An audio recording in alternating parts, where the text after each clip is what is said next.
Hello friends, how are you all? Myself Mr. Shivam Niman and I am your English teacher.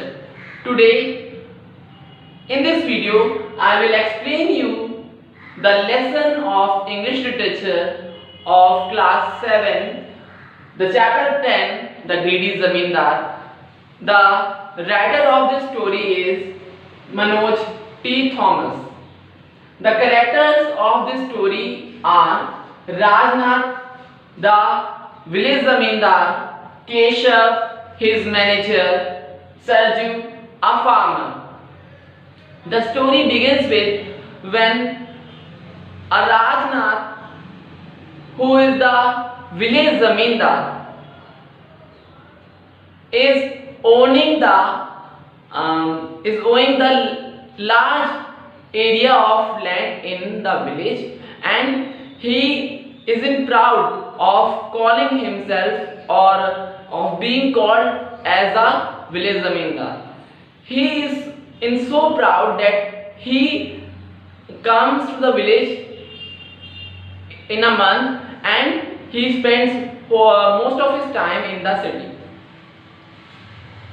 Rajnath has a manager whose name was Keshav, and he has a telephonic conversation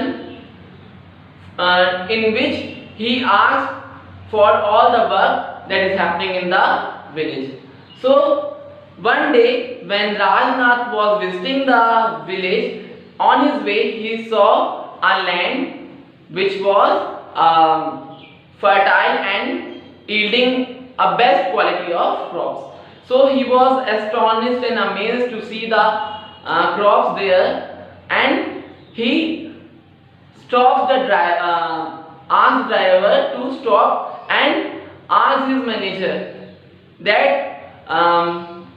which crop have you grown on this land that is grown very beautifully and fresh.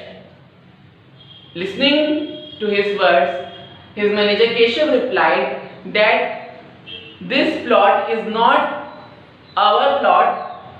The field that is beginning from that part is ours. So he says that, Keshav says that कि जो हमारा जो खेत है वो यहाँ से शुरू ना होकर वहाँ से शुरू होता है. तो राजनाथ पूछता है कि ये खेत किसका है. तो राजनाथ कहता है, केशव कहता है कि ये खेत सरजू का है और ये सिर्फ 2 एकड़ का ही लैंड है. राजनाथ हैरान होते हुए कहता है कि इस खेत में ऐसा क्या है कि मेरे खेत में इतना फसल लहलहा नहीं रही है और वो मुरझाई हुई कमजोर सी महसूस होती है. तो Keshav who always gives a false statement and denies that of his laziness. तो केशव जो था वो हमेशा कोई ना कोई बहाना बना देगा, तो अपने आलसपन का कोई दूसरा एग्जाम्पल दे दे या बातों में फंसा करके राजनाथ को मूर्ख बनाया करता था. तो केशव कहता है कि बारिश का जो पानी है वो पहाड़ों और ऊंचे घाटियों से सिल्ट ले आता है, एलुवियम ले आता है, जिससे कि सरजू का जो खेत है वो हमेशा रिच इन ह्यूमस और हरा भरा होने का कारण ये है. तो Rajnath ordered his manager to call Sarju immediately to his home. When the message was given to Sarju, Sarju ran fast to Zamindar Rajnath. He says that you should have called me. So Rajnath says that you have a best quality of land on which the crops are standing and giving best quality of fruit. So after hearing the praise of his land and his hard work, he says that it is by the God's grace and your kindness, Zamindar Sahib. Now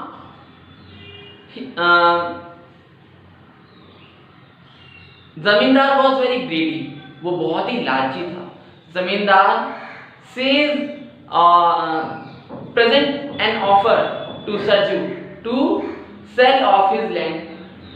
Sarju says that it is his mother, the land is like his mother, and how could he even sell his mother because it is feeding him. So he refused to sell his land to the zamindar. And he also states that you have plenty of acres of land in the village. Then why are you needing that low or small scale of land?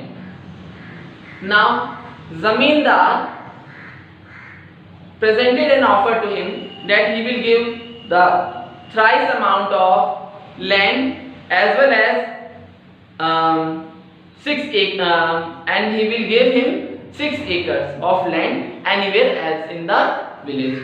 तो जमींदार उसके सामने एक offer रखता है कि तुम मुझे अपनी जमीन जो है वो 6 मतलब दे दो तो मैं तुम्हें उसका तिगुना दाम दूंगा और 6 एकड़ बदले में और दे दूंगा। अब ये ऑफर सुनकर वो खुश तो नहीं होता है क्योंकि पर फिर भी उसे मानना पड़ता है, और जमींदार को भी ये फील होता है कि वो कुछ ज्यादा ही ओपन हो गया है, लिबरल हो गया है, ठीक है, स्वतंत्र हो गया है उस शर्त को। और फिर वो अपने मैनेजर केशव से पूछता है कि क्या कोई ऐसा जमीन है जो कि अनकल्टिवेबल और बैरन हो, अनफर्टाइल हो, सॉरी, ठीक है।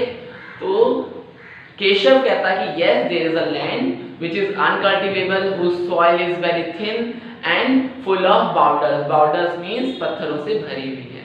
तो वो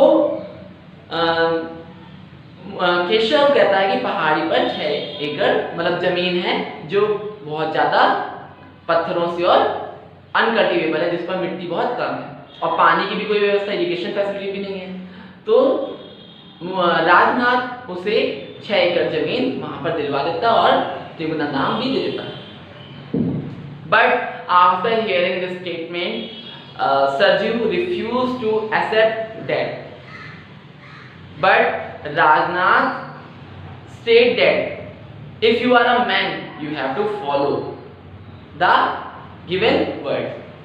मीन्स अगर तुम सच्चे इंसान हो, अगर तुम जुबान, तुमने मेरे से ये, मैंने तुम्हें जुबान दी और तुम्हें भी उसके बदले जुबान का पालन करना होगा, तो इसलिए तुम्हें जमीन जो है वो लेनी ही पड़ेगी और अपनी जमीन जो है देनी पड़ेगी, क्योंकि हमारे बीच में एक समझौता हुआ है। After all the Sarju accepted the deal and offer. This made the Rajnath very happy and glad, and he didn't came to the village for an year. इस बात से राजनाथ बहुत खुश होते हैं कि उनको एक अच्छा जमीन मिल गई और वो 1 साल तक गांव नहीं आते हैं। And he used to get all the news of Sarju by telephonic call with his manager Keshav, and whenever he asked about that Sarju, his manager would reply that he is working on the land, ठीक है। तो अब 1 year के बाद जब राजनाथ वापस गांव में लौटे तो वो जब जा रहे होते रास्ते से वो देखते हैं कि पहाड़ पर मतलब जो लैंड उन्होंने सरजू को दिया था वो बहुत ही लहलहा रहा है, बहुत ही फसलों से भरा हुआ है। Different types of crops were also there. He was astonished, वो हैरान होता है। और जो खेत उन्होंने सरजू से लिया था वो तो उस पर तो फसल ही नहीं लगी थी। और जब वो उसका कारण केशव से पूछता है तो केशव कहता है कि the crop has been attacked by the pest, मतलब जो फसल थी उस पर कीड़ा लग गया। तो उसने पूछा कि ये क्या कारण है कि तुम मेरी फसल पर कीड़ा लग गया और सरजू की फसल लहलहा रही है। तो अपनी कमियों को छिपाने के लिए उसका मैनेजर केशव कहता है कि he knows black magic and he must have casted some spell, तो उसने कुछ मंत्र तंत्र या टूना टोटका किया होगा और उसको काला जादू आता है। And listening to this Rajnath got very angry and he ordered him his driver to take him to the Sarju's place. And when he reached that place, Sarju was in his hut and he shouted angrily. Means वहां पहुंचकर वो सरजू पर गुस्से से चिल्लाते कि सरजू तुरंत बाहर, और वो उससे उस लहलहाती हुई फसलों का रीजन पूछते हैं कि मैंने तुमसे जो जमीन ली थी वो तो बहुत फ्रेश थी और उस पर जो फसलें थी वो भी बहुत अच्छी उगती थी, पर तुम्हारी फसल जो मैंने तुमको मैंने तुम्हें जो बैरन लैंड और अनकल्टिवेबल लैंड दिया था वो उस पर फसल कैसे लहलहा रही है? क्या तुम कोई ब्लैक मैजिक जानते हो जिससे तुमने कोई जादू टोना टोटका किया और तुम्हारे जो खेत मैंने तुमसे लिया था उस पर कोई फसल नहीं ले आ रही है, और जो अनकल्टिवेबल लैंड जो बैरन लैंड था जिस पर कोई फसल अंश मात्र भी उगने के चांसेस नहीं थे उस पर फसल उग रही। Hearing this, Sarju asked the zamindar, where have you got to know that I have casted या I use black magic? तो सरजू कहता है ने जब ये कहा कि आपको कैसे पता चला, ये किसने आपको बताया कि मैं काला जादू करता हूँ? ये आपके मैनेजर केशव नहीं बताया, क्योंकि केशव अपनी मनगढ़ंत कहानियां ही सुनाता रहता है आपको। तो राजनाथ ने कहा किसी से भी पता चला हो? तो राजनाथ गुस्से में कहते हैं कि he will call a village meeting and he will throw him out of the village। तो वो राजनाथ कहते हैं कि वो जल्द ही एक ग्रामीण सभा बुलाएंगे और उसको गांव से निकाल देंगे। Hearing this, Sarju stated that, Sarju ने मतलब बताया कि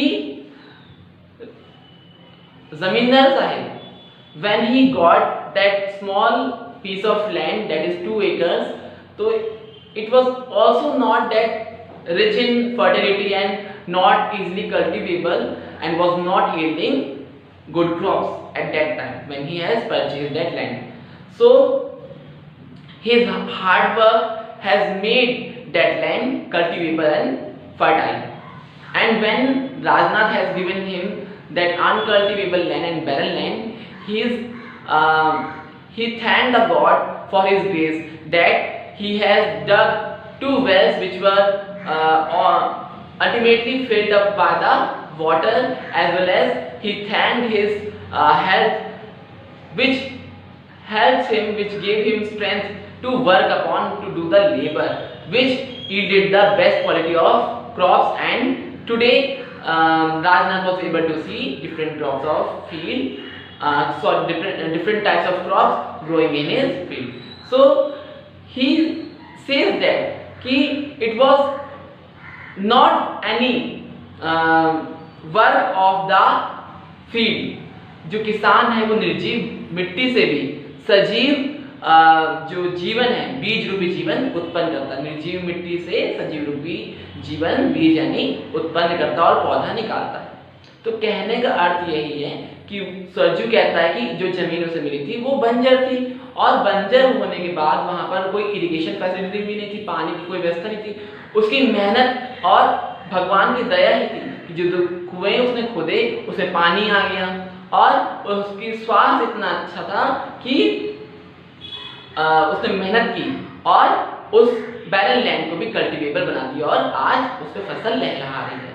this brought a change to जमींदार, और ये बात सुनकर जमींदार को एक अच्छा पाठ सिखाया जा सका, उसके अंदर बदलाव आया। और सरजू ने ये भी रीजन दिया कि उसे खेत पर फसलें इसलिए नहीं लहला पाती क्योंकि जो उसका मैनेजर है वो इतने सारे खेतों की, जमींदार के पास खेत बहुत था, इतने सारे खेत को संभाल पाना उसके लिए पॉसिबल नहीं था, है ना।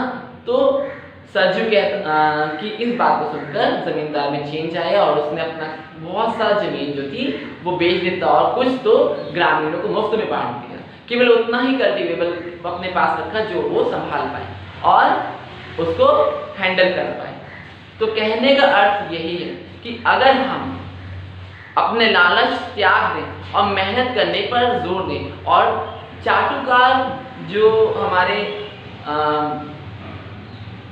जो नौकर चाकर होते हैं, जो हमारी सिर्फ चाटुकारी करते हैं, उनसे हमें बच के रहना चाहिए और मेहनत यानी परिश्रम से ही हमें पर ध्यान दें, क्योंकि परिश्रम से ही सफलता मिलती है. So this was the chapter explanation. I hope you must have understood about the chapter. Thanks for watching this video. Press the like button and share the video. And have a nice day, students.